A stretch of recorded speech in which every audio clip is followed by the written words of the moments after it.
النبي الأمين الكريم ونحن على ذلك لمن الشاهدين والشاكرين والحمد لله رب العالمين.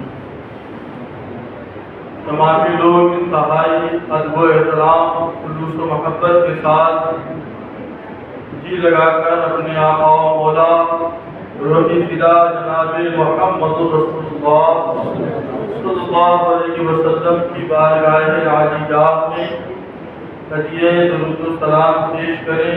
پڑھیں اللہم صلی علی سیدنا و مولانا محمد بعد الجود والکرم منبع العلم والفقہ والحکم والد الکرام وابنہ الکریم وامتہ الکریمہ یا اکرم الاکرمین وبارک وسلم.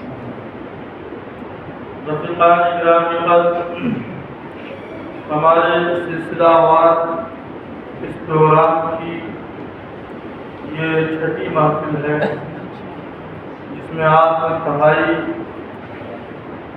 سنجیدگی کے ساتھ بیٹھے ہوئے ہیں. آج کا جو بیان ہے یہ دراصل نبی اکرم صلی اللہ علیہ وسلم کی مبارک دور حیات جو آپ کا ظاہری حیات کا دور ہے، اس مبارک دور سے لے کر خلفائے راشدین کے دور تک اسلامی تاریخ کو ہم اختصار کے ساتھ آپ تک پہنچانے کی کوشش کریں گے. نبی اکرم صلی اللہ علیہ وسلم کے مبارک زمانہ سے آپ کے دور کے جو آخری ایام ہیں ان سے پھر ہم خلفائے راشدین کے ادوار میں، ان کے دور میں اسلامی تاریخ کو مختصر طور پر ہم آپ تک پہنچائیں گے کیونکہ سلسلہ بہت لمبا ہے اور فضائل وغیرہ تو آپ سن ہی رہے ہیں. حافظ جی سے بھی آپ کرامتیں، فضیلتیں، واقعات اور ہم بھی آپ کو سناتے بتاتے رہتے ہیں. تو یہ بیان اس معنی کا میرے اعتبار سے بڑا ہی اہمیت کا حامل ہے کہ ہم آپ تک اختصار کے ساتھ اسلامی تاریخ پہنچانا چاہیں تاکہ جو اتار چڑھاؤ اور جو بہت سے معاملات ہوتے ہیں جن میں ایک بڑا لکھا انسان بھی بسا اوقات پریشان ہو جاتا ہے، ہم نے یہ سوچا ایک مختصر ہی صحیح ایک جائزے کے طور پر ہم ایسی باتیں جنہیں آپ اگر بغور سنیں تو آپ ان کو محفوظ رکھ سکتے ہیں. اور مجھے امید ہے کہ انشاءاللہ تعالی بڑی مفید اور علمی باتیں ہم آپ تک پہنچائیں گے اور انشاءاللہ تعالی آپ مجھے اللہ کی فضل سے امید ہے کہ آپ ضرور اپنے اندر کچھ نہ کچھ علمی اضافہ محسوس کریں گے. یہ ایک کوئی خاص موضوع نہیں تھا اس لیے میں نے کیا بتایا نہیں. اب آپ یہ ذہن بنا لیں کہ آپ کو اسلامی تاریخ کم وقت میں ہم مضبوط ضروری اہم باتیں اس طور پر بتانے کی کوشش کریں گے کہ آپ وہ باتیں محفوظ کر کے اپنے اندر مفید علمی اضافہ کر سکیں. خلفائے راشدین کے تذکرے ہوتے ہیں، صحابہ کرام کے تذکرے ہوتے ہیں، یہ کے بعد دیگر خلافت کا ذکر ہوتا ہے. اس درمیان بہت سی کچھ باتیں ایسی ہمیشہ سے چلی آ رہی ہیں جو لوگوں کو پریشان کرتی ہیں اور اس کو جو بیان کرنے والے طرح طرح کے لوگ ہر کوئی بیان کرنے کے لیے تیار ہو جاتا ہے. کسی بھی بات کی اگر تہ کر جائیں گے، اس کا ایک چیز اگر دیکھیں گے تو پھر کافی حد تک حقائق ان کے سامنے آتے ہیں. اور اگر یوں ہی ہم اٹھی باتیں سرسری نگاہ سے دیکھ لینے کے بعد اگر فیصلہ کرنا چاہیں تو پھر فیصلے میں درستگی نہیں ہو سکتی۔ قرآن و حدیث میں جتنا ہم تک پہنچتا اس پہ تو ہمیں اور آپ کو مضبوطی کے ساتھ قائم رہنا۔ اس کے بعد تاریخ یا واقعات میں کہیں پہ اگر کچھ نظر آتا ہے تو ہم اس میں یہ دیکھیں گے کہ وہ قرآن و حدیث کے خلاف تو نہیں ہے، ہم اس میں یہ دیکھیں گے کہ وہ تاریخ یا واقعات قرآن و حدیث کے خلاف تو نہیں ہے، اس لیے کہ قرآن و حدیث کی سچائی میں ہم شک نہیں کر سکتے۔ اور پھر اس کے بعد ایک دور آیا ہسٹری لکھنے کا، تاریخ لکھنے کا دور آیا، ان تاریخی باتوں کا وہ مقام و مرتبہ نہیں ہو سکتا جو قرآن و حدیث کا ہے۔ تو آسان سی بات اتنا تو آپ جان رہے ہیں۔ اب کوئی کسی دور کا بھی کوئی بھی ہو، اگر وہ کوئی ایسی بات بیان کرتا ہے کہ جس سے پہلے ہی سے اللہ اور رسول نے ہمیں جو حکم دیا ہے اس حکم کا خلاف ہو رہا ہے تو پھر ہم اللہ اور رسول ہی کی بات نہیں مانیں گے۔ اول تو کوئی بھی اچھا انسان، نیک پرہیزگار، تقویٰ شاعر، وہ کبھی بھی اللہ اور رسول کے حکم کے خلاف لکھ ہی نہیں سکتا۔ لیکن کسی سے بھول ہو گئی، لفزش ہو گئی، خطا ہو گئی، یا کسی نے کسی طور پر لکھ دیا ہے تو بہر تاریخ کو تاریخ کے حساب سے لینا اور اللہ رسول کی باتیں ان کی قدر و منزلت کے اعتبار سے لینی۔ نبی اکرم صلی اللہ تعالی علیہ وسلم نے اپنی ظاہری حیات میں ایسے بہت سے موقع آئے کیونکہ آپ کی جو ظاہری حیات اعلان نبوت کے بعد 13 سال آپ نے مکہ المکرمہ میں زندگی گزاری، جب آپ نے اعلان نبوت فرما دیا، یعنی لوگوں کو اللہ کی وحدانیت، اپنی رسالت کی گواہی کی طرف اور ایک سچے دین کی طرف آپ نے دعوت دے دی۔ اس کے بعد اللہ کے نبی 13 سال مکہ شریف میں رہے، 13 سال آپ مکہ شریف میں رہے، اور پھر ہجرت کا واقعہ پیش آیا، وہ یہاں پہ بتانا پسند نہیں۔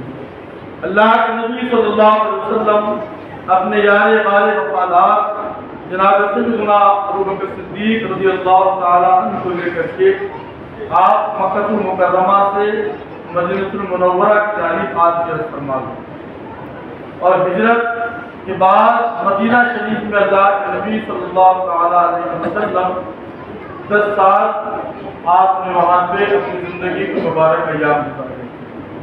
10 سال اللہ کے نبی مکہ شریف میں رہے۔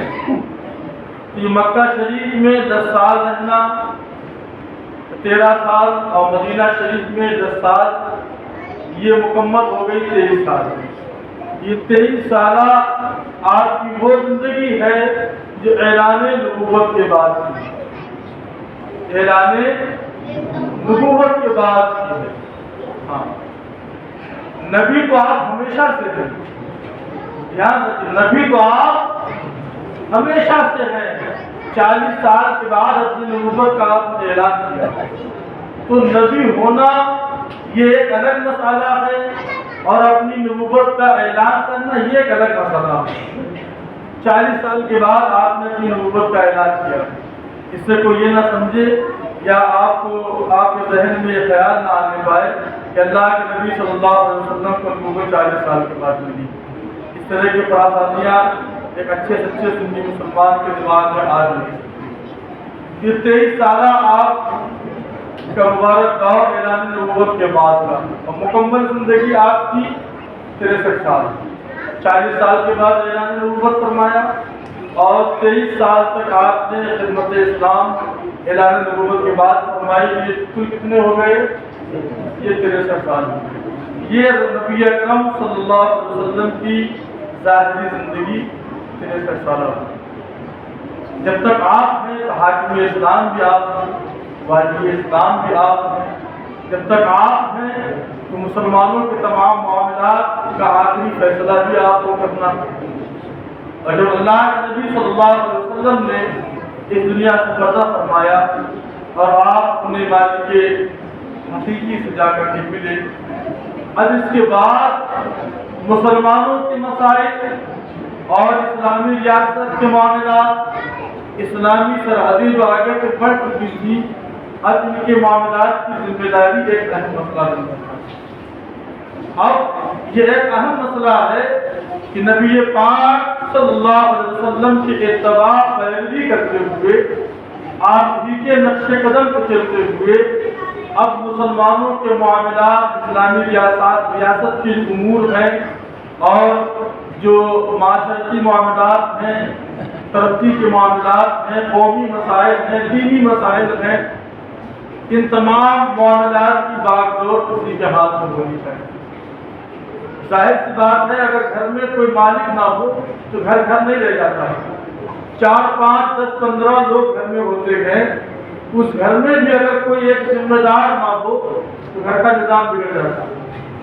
ہم اور آپ دیکھ سکتے ہیں، اور جس گھر میں کوئی ایک ذمہ دار ہے اس کے اندر قائدانہ صلاحیتیں پائی جاتی ہیں، دور اندیش ہے، ذہن و فکر کا اچھا انسان ہے، تو تمام معاملات مشکل کے ہوں، آسانی کے ہوں، اپنے گھر کے نظام کو بہتر طریقے سے لیتا ہوا چلا جاتا ہے۔ یہاں تو ایک ریاست کا مسئلہ ہے، یہاں تو اسلامی نور اب عرب کی سرزمین کے باہر نکل چکا ہے۔ اللہ کے نبی صلی اللہ علیہ وسلم کے مبارک دور ہی میں متعدد صحابہ کو عرب شریف کے باہر دوسرے شہروں میں قاضی کے طور پر، والی کے طور پر مقرر کر دیا گیا تھا۔ تو نبی پاک صلی اللہ تعالیٰ علیہ وسلم کے وصال فرمانے کے بعد سب سے اہم مسئلہ ہے اللہ کے نبی کی نیابت کا، کہ رسول اللہ کی نیابت یعنی آپ کا نائب بن کے، آپ کا جانشین بن کے، آپ کا خلیفہ بن کے ان امور کو اب انجام دینا ہے۔ تو یہ ذمہ داری کس کو دی جائے گی؟ یہ بات آپ کے دماغ میں آپ بٹھا لیں، اب ہم بتاتے ہیں۔ اگر بغور دیکھیں گے تو اللہ کے نبی صلی اللہ علیہ وسلم نے خود اس کی جانب اشارہ فرما دیا۔ بعض محدثین تو یہاں تک فرماتے ہیں حدیث 3 طرح کی ہوتی ہے، قولی، فعلی، تقریری۔ قولی تو وہ ہوتی ہے کہ اللہ کے نبی صلی اللہ علیہ وسلم نے کچھ کہا، یہ حدیث قولی ہوگی، اور فعلی اللہ کے نبی نے کچھ کیا، یہ حدیث فعلی ہوگی، اور تقریری اللہ کے نبی کی موجودگی میں کچھ کیا گیا اور آپ نے منع کر دیا، آپ نے اس کو ہونے دیا۔ یہ 3 طرح کی حدیثیں ہوتی ہیں، قولی، فعلی، تقریری۔ بعض محدثین نے بڑا نفیس نقطے بیان کیے ہیں کہ سیدنا صدیق اکبر کی خلافت کے تعلق سے اللہ کے نبی نے تینوں طریقے سے ثبوت مہیا فرما دیا۔ اب آپ سنیں، سنجیدگی کے ساتھ سنیں، کیونکہ اس سے جو ہے حقیقت آشکارا ہوگی۔ اللہ کے نبی صلی اللہ علیہ وسلم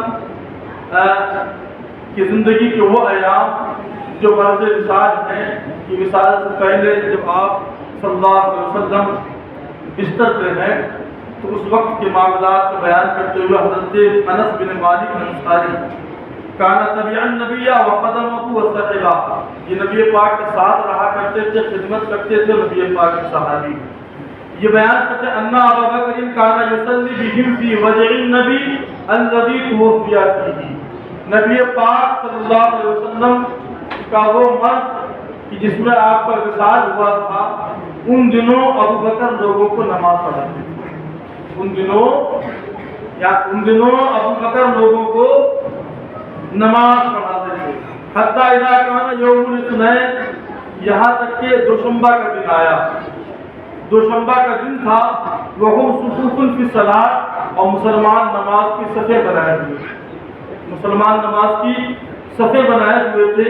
فکشف النبی صلی اللہ علیہ وسلم ستر الحجرہ، تو اللہ کے نبی نے اپنے حجرے کا پردہ ہٹایا، حجرہ عائشہ جو ہے پردہ ہٹا کے اللہ کے نبی ممبر میں آ جائے، تو ممبر کی دیوار حجرہ عائشہ، جو لوگ دیکھا ہے وہ جانتے ہیں، آج جو روضہ رسول ہے وہی حجرہ عائشہ ہے، اور وہاں سے جو راستہ ممبر کی طرف کی دروازہ ہے تو وہی پہلے کا ہے۔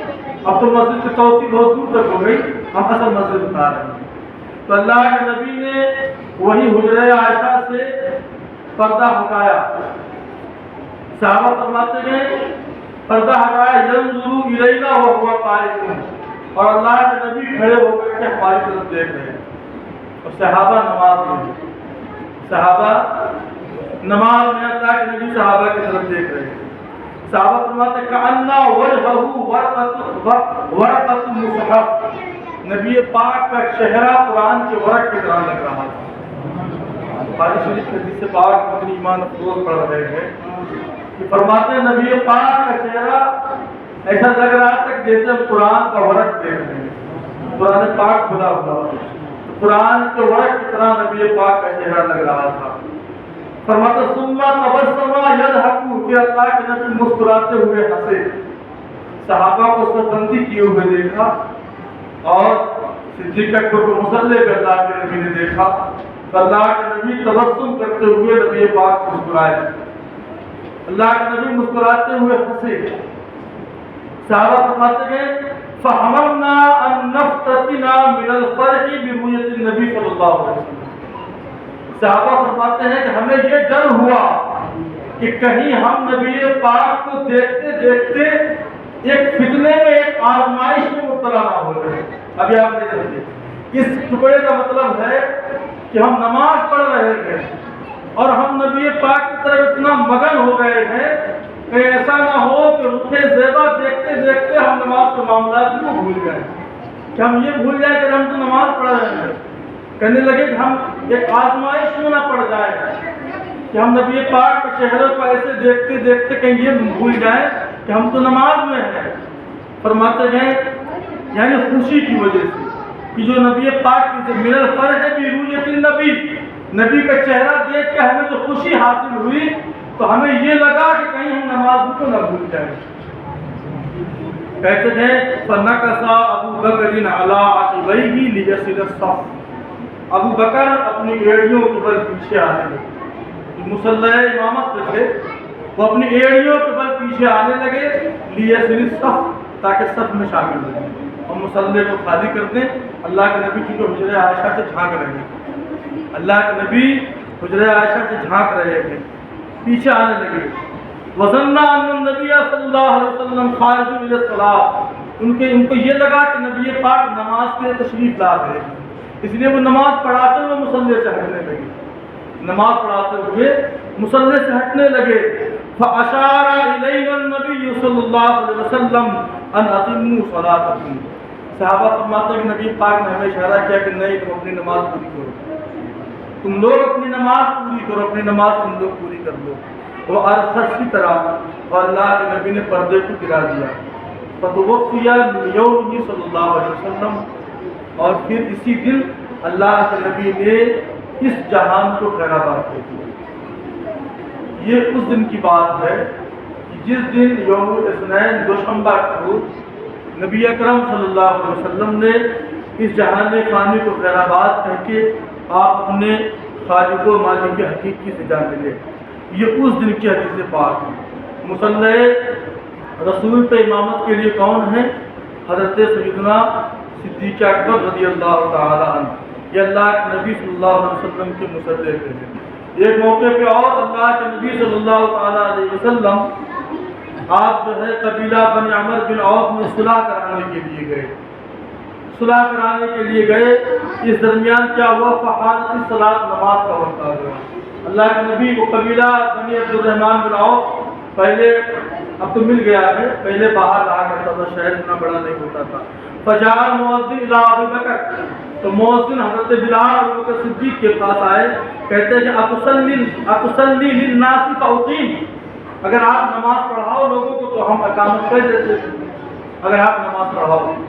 قال نعم، انہوں نے کہا ہاں ہم پڑھا دیں گے۔ فصلی ابو بکر فجاء رسول اللہ صلی اللہ علیہ وسلم، حضرت ابو بکر صدیق لوگوں کو نماز پڑھانے لگے، اسی درمیان اللہ کے نبی تشریف لے آئے۔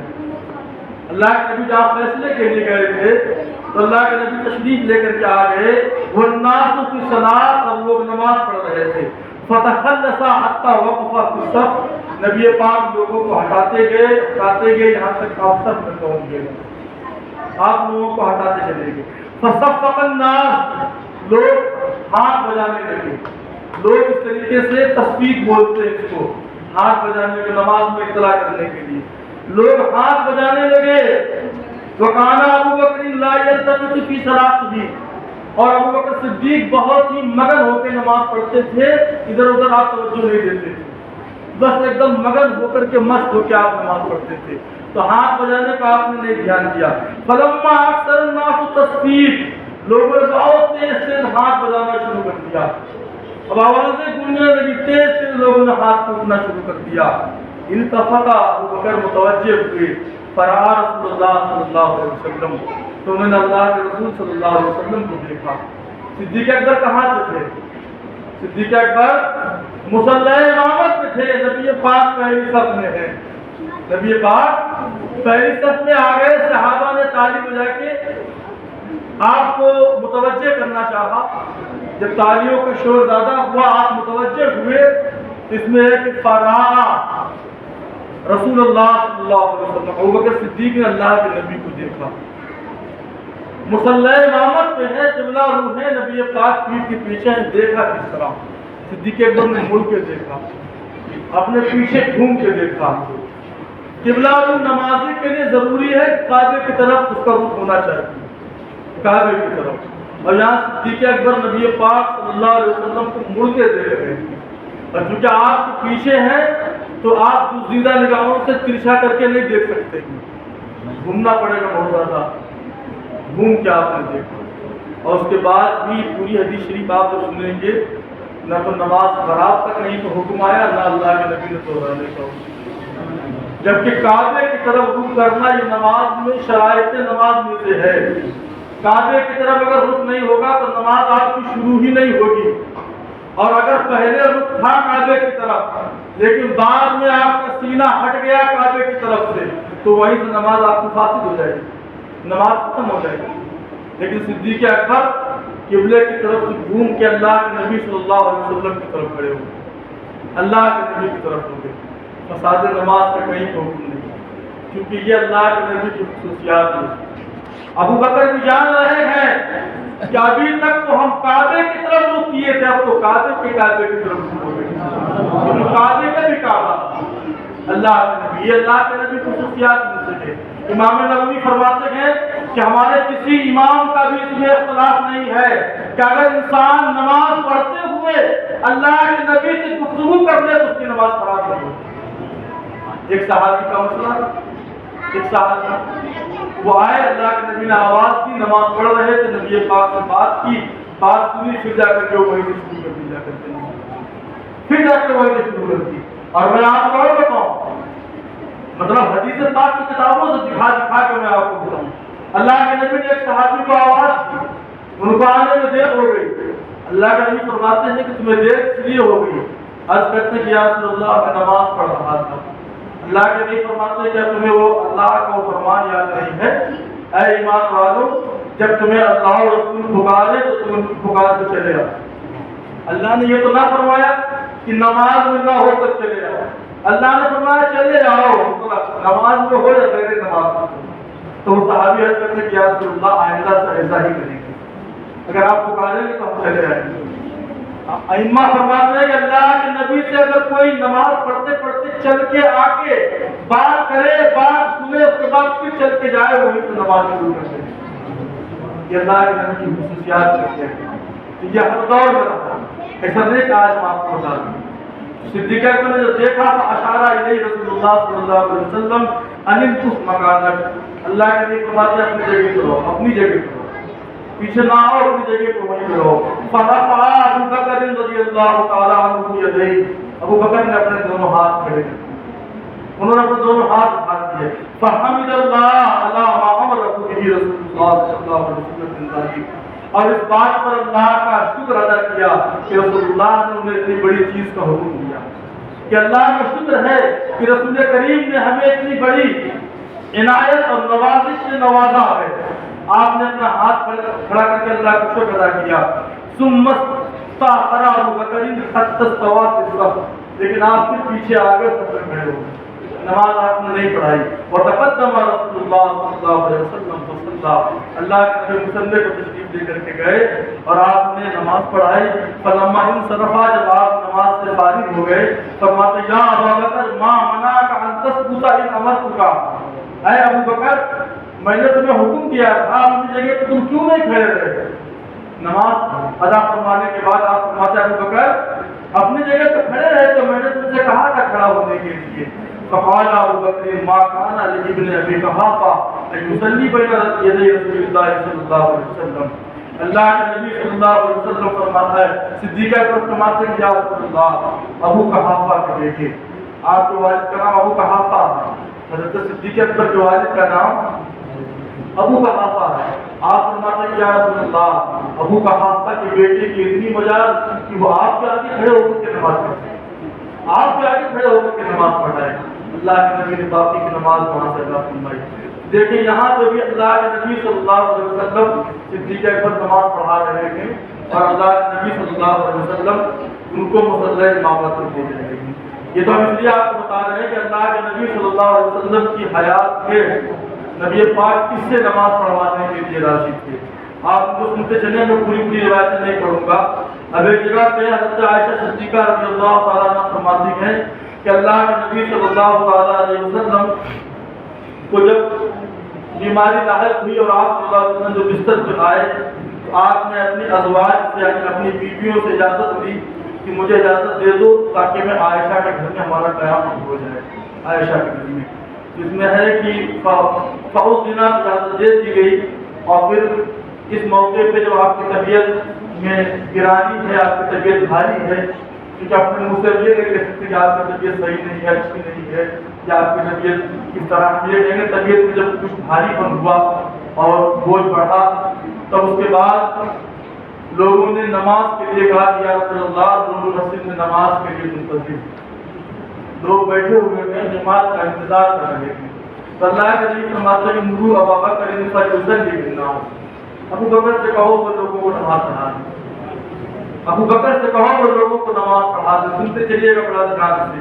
مروا ابا بکر فلیصلی بالناس، ابو بکر سے کہو وہ لوگوں کو نماز پڑھا دیں. فقیل له ان ابا بکر رجل نسیق اذا قام في مقام لم يستطيع ان يصلي بالناس. تو آج کیا کہ یا رسول اللہ ابو بکر بہت نرم دل انسان ہے، وہ جب آپ کے مصلی پہ کھڑے ہوں گے تو وہ لوگوں کو نماز نہیں پڑھا پائیں گے. قرآن پڑھتے ہیں تو رونے لگتے تھے، وہ آپ کے مصلی پہ کیسے کھڑے ہو پائیں گے. وہ آدھا دوبارہ کہا گیا تو اللہ کے نبی فرماتے ہیں ابو بکر سے کہو لوگوں کو نماز پڑھا. پھر اللہ کے نبی سے عرض کیا یا رسول اللہ کسی اور کے لیے کہلوا دو، یا رسول اللہ کسی اور کے لیے کہلوا دیجیے. اللہ کے نبی فرماتے ہیں مروا ابا بکر فلیصلی بالناس، ابو بکر سے کہو لوگوں کو نماز پڑھائیں. ابو بکر سے کہو لوگوں کو نماز پڑھائیں. اور آپ فرماتے ہیں کہ اللہ اور مومنین ابو بکر کے علاوہ کسی اور کے لیے راضی نہیں. اللہ اور مومنین ابو بکر کے علاوہ کسی اور کے لیے راضی نہیں تھے. یہ اللہ کے نبی صلی اللہ علیہ وسلم اپنی حیات ظاہری میں نماز کی ذمہ داری، مصلی رسول کی ذمہ داری اور صدیق رضی اللہ تعالیٰ عنہ کو دے رہے تھے. ایک مرتبہ اتفاق تھا کہ حضرت ابوبکر صدیق موجود نہ تھا. ایک بار حدیث بات دیکھی، حضرت عمر آگے بڑھے تاکہ وہ لوگوں کو نماز پڑھیں. اللہ کے نبی کا دور ہے، ابوبکر صدیق بھی موجود نہیں ہے، حضرت عمر آگے بڑھے. اللہ کے نبی فرماتے لا لا لا یا والناس والمسلمون الا ابوبکر یصلی بالناس. نہیں ابو بکر کے اللہ اور مومنین ابو بکر کے علاوہ کے لیے راضی ہی نہیں. عمر تم نہیں پڑھا ہو، اللہ اور مومنین ابو بکر کے لیے راضی ہی نہیں ہے. مسلمان اور اللہ اسی پر راضی ہے کہ نماز ابو بکر کی پڑھائیں، نماز ابو بکر کی پڑھائیں. جب یہ معاملات تھے اور سیدنا صدیق اکبر نے 17 نمازیں اللہ کے نبی صلی اللہ علیہ وسلم کی موجودگی میں صحابہ کو پڑھائیں. 17 نمازیں. یہاں تک آپ نے سن لیا. انہی چیزوں کو دیکھ کر سیدنا علی بن مرتضیٰ مولا علی مشکل کشا کرم اللہ وجہہ الکریم فرماتے ہیں قدمک رسول اللہ صلی اللہ علیہ وسلم فمن الذی یؤخر. اے ابو بکر یہ کب کہا آپ نے کہ اللہ کے نبی صلی اللہ علیہ وسلم کی وصال پاک کے بعد کہ صدیق اکبر کی بیعت شروع ہوئی. اور صدیق اکبر کے لوگ بیعت کرنے لگے اللہ کے نبی کے بعد۔ اب پہلا مسئلہ یہی تھا کہ خلیفہ کس کو مقرر کیا جائے۔ تو اب جو ہے انصار صحابہ جو تھے، مہاجرین صحابہ کے سب اکٹھا ہوئے بیٹھے، اور دھیان کے ساتھ سنتے چلیے گا، سب کے ساتھ اکٹھا ہوئے بیٹھے کہ شخص اس معاملے کو گفتگو کی جائے۔ تو لوگوں کی تقریریں شروع ہوئی۔ ایک انصاری صحابی نے کہا کہ ایک صاحب انصار میں سے ہو جائیں اور ایک مہاجری جو ہجرت کر کے آئے تو ان میں سے ہو جائے، اور اس طریقے سے جو ہے خلافت کے معاملے کو انجام دیا جائے۔ ان لوگوں کی تقریر سننے کے بعد حضرت زید بن ثابت رضی اللہ تعالیٰ کھڑے ہوئے۔ انہوں نے فرمایا آپ لوگوں کو معلوم نہیں کہ رسول اللہ صلی اللہ علیہ وسلم مہاجرین میں سے تھے، لہذا ان کا نائب و خلیفہ بھی مہاجرین میں سے ہوگا۔ خلیفہ اور نائب جو بنے گا وہ مہاجرین ہی میں سے ہوگا۔ ہم لوگ انصار مدینہ جس طرح نبی پاک کا ساتھ دیتے تھے، اللہ کے نبی کے خلیفہ کا بھی ہم ساتھ دیتے تھے۔ یعنی یہاں پہ یہ مسئلہ ختم ہو گیا کہ خلیفہ انصار میں سے بننا چاہیے کہ مہاجرین میں سے بننا چاہیے، اتنا ہو گیا۔ اس کے بعد وہ فرمانے لگے، سیدنا صدیق اکبر کا ہاتھ پکڑا اور یہ فرمایا حضرت زید بن ثابت نے کہ اس کے بعد کہنے لگے کہ اب ہم اس طور پر آپ کو دیکھتے ہیں اور صدیق اکبر کے ہاتھ سے بیعت کریں۔ حضرت عمر نے پھر تمام انصار و مہاجرین نے آپ کے ہاتھ سے بیعت کی، صدیق اکبر کے ہاتھ سے۔ وہ اشارے کہ آپ یاد رکھیں جو اللہ کے نبی نے اپنی زندگی میں قدر و منزلت عطا فرمائی تھی، اور پھر صحابہ کرام کا سب کا اکٹھا ہو جانا، سب کا سنیں۔ اس کے بعد صدیق اکبر منبر پر رونق افروز ہوئے، ایک نگاہ ڈالی تو مجمع میں حضرت زبیر کو نہیں پایا، فرمایا ان کو بلایا جائے، وہ مجمع میں نہیں ہے، کوئی اعتراض ہے ان کو، وہ کیوں نہیں ہے؟ وہ آئے، وہ صدیق نے ان سے پوچھا آپ رسول اللہ کے صوفی کے صاحبزادے ہیں اور حضور کے خاص صحابیوں میں سے ہیں، مجھے امید ہے کہ آپ مسلمانوں میں اختلاف نہیں پسند فرمائیں گے۔ یہ سن کر انہوں نے خلیفہ رسول صلی اللہ علیہ وسلم آپ کوئی فکر نہ کریں یہ کہنے کے بعد کھڑے ہوئے اور آپ کے ہاتھ میں بیعت کر دی۔ اب اس کے بعد سیدنا صدیق اکبر رضی اللہ تعالیٰ عنہ نے مجمع میں نظر دوڑائی، آپ فرماتے ہیں کہ علی بن ابو طالب نظر نہیں آ رہے۔ حضرت علی کو بلایا گیا، حضرت علی تشریف لائے تو آپ نے فرمایا اے ابو طالب کے صاحبزادے، آپ رسول اللہ کے صاحبزادہ بھائی ہیں اور مجھے داماد ہیں، مجھے امید ہے کہ آپ اسلام کو کمزور ہونے سے بچائیں گے، ہماری مدد کریں گے۔ انہوں نے بھی حضرت زبیر کی طرح جواب دیا کہ اے خلیفہ رسول اللہ آپ کچھ فکر نہ کریں، اور انہوں نے آپ کے ہاتھ پر بیعت کی۔ حضرت علی نے یہ فرماتے ہوئے قدمک رسول اللہ صلی اللہ علیہ وسلم فمن الذی یؤخرک، جب اللہ کے نبی نے اپنی ظاہری حیات میں آپ کو آگے بڑھایا تھا تو پیچھے ہٹانے کا حق کس کو ہے؟ تو اللہ کے نبی نے آپ کو اپنی ظاہر حیات میں آگے کر دیا تھا، تو آج آپ کو پیچھے کرنے کا حق کس کو حاصل ہے؟ اور میں نے شروع میں آپ کو بتایا تھا کہ حضرت علی کا قول ہے، آپ فرماتے ہیں کہ جب نبی پاک نے ابو بکر کو ہماری نمازوں کے لیے، ہمارے دین کے لیے پسند فرما دیا تو ہم نے ابو بکر کو اپنی دنیا کے لیے، حکومت کے معاملے کے لیے پسند فرما دیا۔ تو یہ ان کے آپس کے معاملے ہیں۔ پھر بڑے کرم و فر کے ساتھ آپ نے اللہ کے نبی صلی اللہ علیہ وسلم کی نعمت کو ادا کرتے ہوئے منہاج نبوت پر نبی کریم صلی اللہ علیہ وسلم جی کے طریقے پر خلافت کے امور کو آپ نے آگے بڑھایا، معاملات کو آپ آگے لے کر کے گئے۔ میں آپ کی خلافت کے دور کو نہیں بیان کر سکتا، نہ خلافت کے آپ کی کرامتیں یا کوششیں بیان کر سکتا۔